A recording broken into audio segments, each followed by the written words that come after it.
Hello friends, welcome back. स्वागत है आपका एनवायरमेंटल साइंस, डिजास्टर मैनेजमेंट, साथ ही साथ फिजिकल ज्योग्राफी। और इस बार का जो यूपीएससी मेंस एग्जामिनेशन है, सिविल सर्विसेज मेंस 2021, उसमें भी इस पे एक डिटेल क्वेश्चन पूछा जा चुका है। आज हम बात करेंगे जो आइलैंड है टोंगा का, किंगडम ऑफ टोंगा, उसमें हाइपर वायलेंट जो वॉल्केनिक इरप्शन हो रहा है, लगातार न्यूज में बना हुआ है, और डिजास्टर मैनेजमेंट स्टैंड पॉइंट से या एनवायरमेंटल साइंस स्टैंड पॉइंट से या फिजिकल ज्योग्राफी स्टैंड पॉइंट से बहुत इंपॉर्टेंट टॉपिक ये बन जाता है। तो दोस्तों, ये टॉपिक न्यूज में क्यों बना रहा? जो किंगडम ऑफ टोंगा है, जनरली बहुत ज्यादा ग्लोबल अटेंशन अट्रैक्ट नहीं करता, लेकिन अभी 15 ऑफ जनवरी से जो एक अंडर वाटर वॉल्केनो है, लगातार बहुत वायलेंटली इरप्ट हो रहा है, जिसकी वजह से आधे से भी ज्यादा वर्ल्ड में शॉक वेव्स ट्रैवल कर रही हैं और सबको इसने इंपैक्ट करना शुरू कर दिया है। इसकी वजह से एक मेजर न्यूज आइटम बन चुका है। अगर आप वॉल्केनो को देखें तो ऐसा कुछ खास इसमें फैंसी है नहीं। इसमें दो छोटे छोटे अनइनहैबिटेड आइलैंड्स हैं, जिनका नाम है हुंगा हैप्पी एंड हुंगा टोंगा। और अनइनहैबिटेड का मतलब है कि यहां पर कोई पॉपुलेशन नहीं रहती है, और दोनों ही आइलैंड्स जो सी लेवल है इससे रफली 100 मीटर्स ऊपर पोक करते हुए नजर आते हैं। इसकी लोकेशन क्या होगी? इसकी लोकेशन है टोंगा की जो कैपिटल है नुकुअलोफा, उससे रफली 65 किलोमीटर नॉर्थ। लेकिन असली कहानी सी लेवल के ऊपर नहीं, सी लेवल के नीचे है। सी लेवल के नीचे जो ये मैसिव वोल्केनो है वो रफली 1800 मीटर्स हाई है और 20 किलोमीटर्स वाइड है। ये जो हुंगा टोंगा, हुंगा हेपी वोल्केनो है, ऐसा नहीं है कि पहली बार इरप्ट हो रहा है। ये रेगुलरली इरप्ट होता रहा है पिछले कई डिकेड्स में। इनफैक्ट 2009, 2014, 15 के इरप्शंस इसके देखें, जिसमें हॉट जेट्स मैग्मा के स्टीम ऐश एक्सप्लोड करती हुई दिखाई दी सी के थ्रू, लेकिन वो बहुत ज्यादा मेजर इवेंट्स नहीं थे, वो काफी स्मॉल इवेंट्स थे। और अभी जो जनवरी 15 से इरप्शन स्टार्ट हुए हैं, उनके मुकाबले बहुत ज्यादा इनसिग्निफिकेंट माने जा सकते हैं।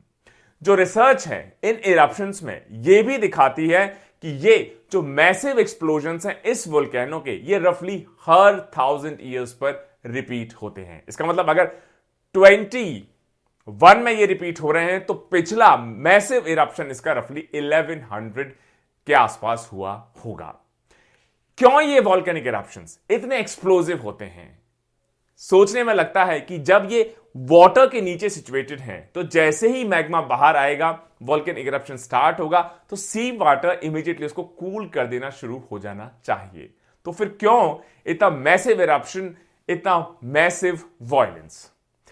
लॉजिकली अगर इसको आप science stand point of view से देखें, तो जैसे ही मैग्मा राइज करने लगेगा सी वाटर में, अगर स्लोली राइज करेगा, और मैग्मा का टेंपरेचर रफली कितना होता है? मैग्मा का टेंपरेचर रफली 1200 डिग्री सेल्सियस के आसपास होता है। तो जैसे ही मैग्मा राइज करना लगेगा इरप्शन के बाद वोल्केनो से, सी वाटर के कांटेक्ट में आएगा। इमीडिएटली सी वाटर के कांटेक्ट में आने से जो बाहर की लेयर है मैग्मा की, वो कूल डाउन होने लग जाएगी, और उसी वजह से वहां पे एक स्टीम की थिन फिल्म भी क्रिएट होने लग जाएगी, जो एक्चुअली एक इंसुलेटर की तरह एक्ट करेगी आउटर मैग्मा को प्रोटेक्ट करने के लिए।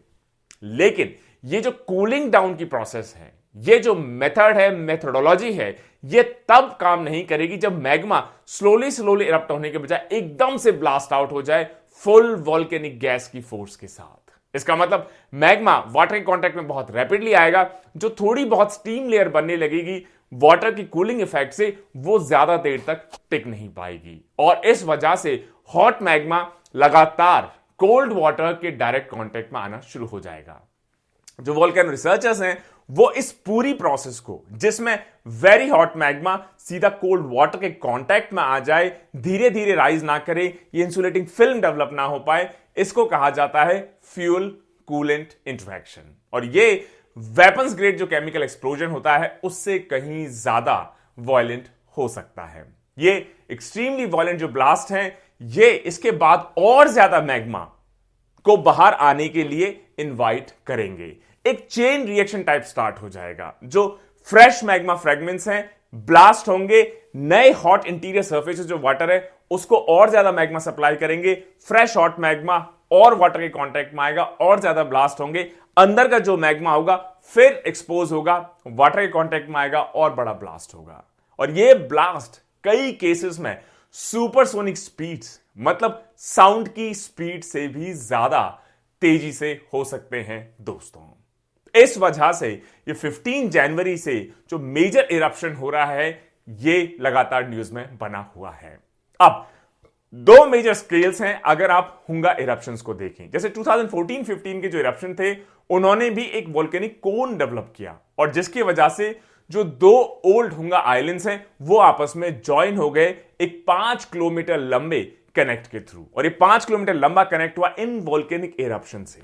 वो वोल्केनिक इरप्शंस अभी के वोल्केनिक इरप्शन के मुकाबले काफी कम ड्वार्फ बेनाइन माने जा सकते थे। और 2016 में जो स्टडी हुई उनके हिसाब से ऐसा लगता है कि जो 2014-15 के इरप्शंस थे वो अभी जो जनवरी 2022 में इरप्शन स्टार्ट हुए हैं उसका एक ट्रेलर कहा जा सकता है। और अगर आप यहां के सी फ्लोर को मैप करना शुरू कर दें तो वहां पर आपको एक छुपा हुआ हिडन कैल्डेरा जो सी वाटर है उसके रफली 150 मीटर्स बिलो दिखाई देता है।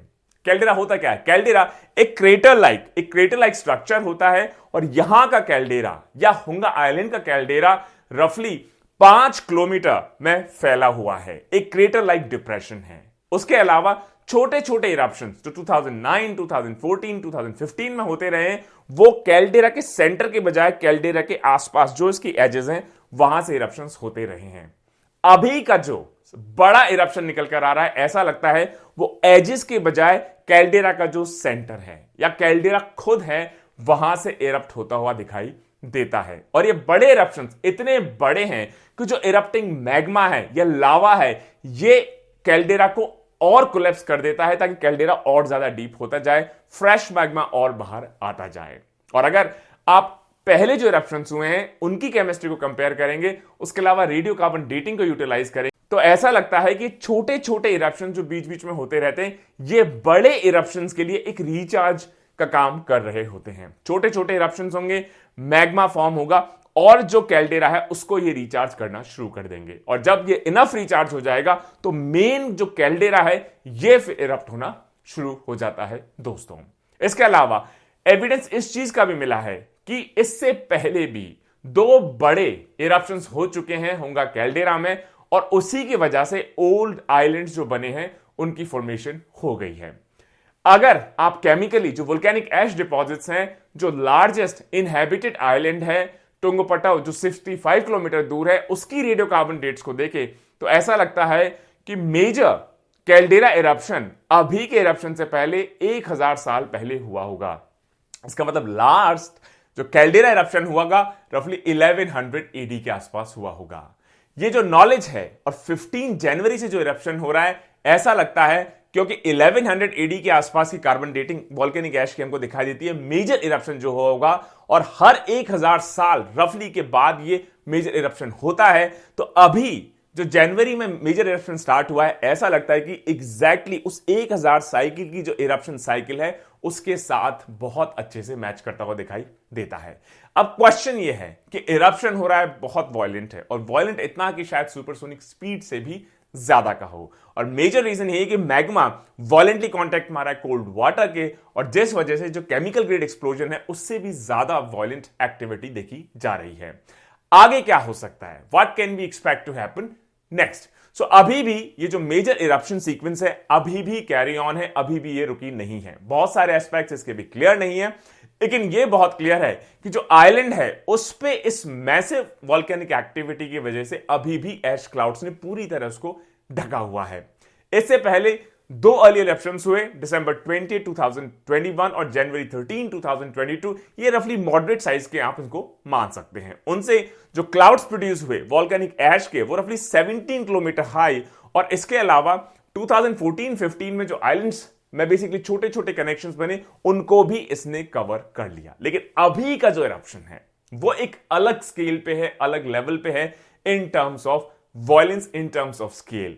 जो ऐश प्लूम है वो ऑलरेडी 20 किलोमीटर से भी ज्यादा हाई है। इसके अलावा जो उसका स्प्रेड है वो ऐसा लगता है 130 किलोमीटर से भी ज्यादा को कवर कर चुका है और जो प्लूम है इसका वो 260 किलोमीटर डायमीटर से भी ज्यादा है इससे पहले कि विंड इसको ब्लो पास्ट कर जाए। मतलब 250 से भी ज्यादा किलोमीटर का इसका वोल्केनिक ऐश का प्लूम अभी भी इस कैल्डेरा के ऊपर सिचुएटेड है। इसका मतलब ये जो पूरी एक्टिविटी है ये ह्यूज एक्सप्लोजिव पावर, और ये एक्सप्लोजिव पावर जब इनको देखने को मिल रही है, जो मैग्मा वाटर इंटरेक्शन की थ्योरी हमने शुरुआत में देखी, सिर्फ उससे इसको एक्सप्लेन कर पाना बहुत मुश्किल है। इसका मतलब मैग्मा वाटर इंटरेक्शन तो डेफिनेटली इसमें कंट्रीब्यूट कर ही रहा है, लेकिन इसके अलावा large amounts fresh gas charge जो मैग्मा जो मेन कैल्डेरा से इरप्ट हो रहा है, वो ऐसा लगता है कि कहीं ज्यादा बड़ा फैक्टर है इस पूरे मेजर वॉयलेंट मैग्मा इरप्शन में।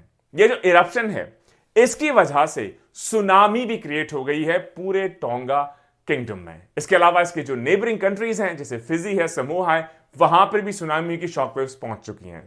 जो शॉकवेव्स हैं थाउजेंड्स ऑफ किलोमीटर्स स्पेस से भी देखी जा सकती है, इतनी ज्यादा वॉयलेंट सिग्निफिकेंट देखी गई है। न्यूजीलैंड जो कि 2000 किलोमीटर दूर है किंगडम ऑफ टोंगा से, वहां पर भी इनको रिकॉर्ड किया गया है। और जैसे ही इरप्शन स्टार्ट हुआ, जो ऊपर का स्काई था पूरी तरह ब्लॉक्ड आउट हो गया, क्योंकि वॉल्केनिक जो ऐश है वो पहले राइज हुई, प्लूम्स राइज हुए और फिर वो नीचे फॉल होना शुरू हो गए। इसका मतलब जितने भी ये साइंस हैं ये क्लियरली बताते हैं कि जो हुंगा कैल्डेरा है finally has awoken, finally has become active.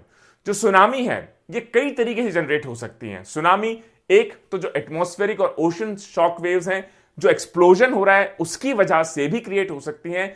इसके अलावा जो सबमरीन लैंडस्लाइड्स या कैल्डेरा का जो कोलैप्स होगा, जिसमें उसका वॉल्यूम डिस्प्लेस होगा, वाटर फिल करने की कोशिश करेगा, क्योंकि कैल्डेरा बहुत बड़ा है, उसकी वजह से भी हो सकता है कि सुनामी क्रिएट हो रही हो और या फिर फ्यूचर में हो जाए।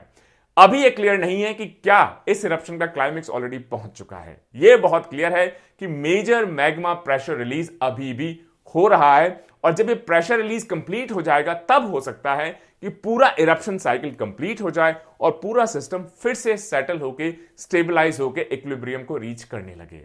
एक वार्निंग है कि जियोलॉजिकल डिपॉजिट्स हैं जो पुराने वॉल्केनिक इरप्शन से, और हर 1000 साल के बाद ये मेजर इरप्शन देखने को मिलता है, तो इस बार का इरप्शन हो सकता है अभी कई हफ्ते तक और चलता हुआ नजर आए। दोस्तों उम्मीद है दोस्तों ये टेक्निकल सब्जेक्ट कि टोंगा का जो वॉल्केनिक इरप्शन है एक्चुअली क्या है, कैल्डेरा क्या होता है, मैग्मा वाटर इंटरेक्शन क्या है और कितना वॉयलेंट हो सकता है, और इस बार का जो इवेंट है पुराने इवेंट से क्यों डिफरेंट है, इसके साथ साथ हमारा जो टाइप क्वेश्चन माइंड में होना चाहिए कि हम बेसिकली क्या कर सकते हैं as a country, as human civilization to manage और adapt to such kind of disasters. कैसे हम एंटिसिपेट कर सकते हैं, कैसे सर्विलांस कर सकते हैं, सुनामी से टैकल करने के लिए हम क्या क्या कर सकते हैं, इसको मुझे लगता है एक अलग डिस्कशन में डिटेल में कवर करना कहीं ज्यादा अप्रोप्रिएट होगा।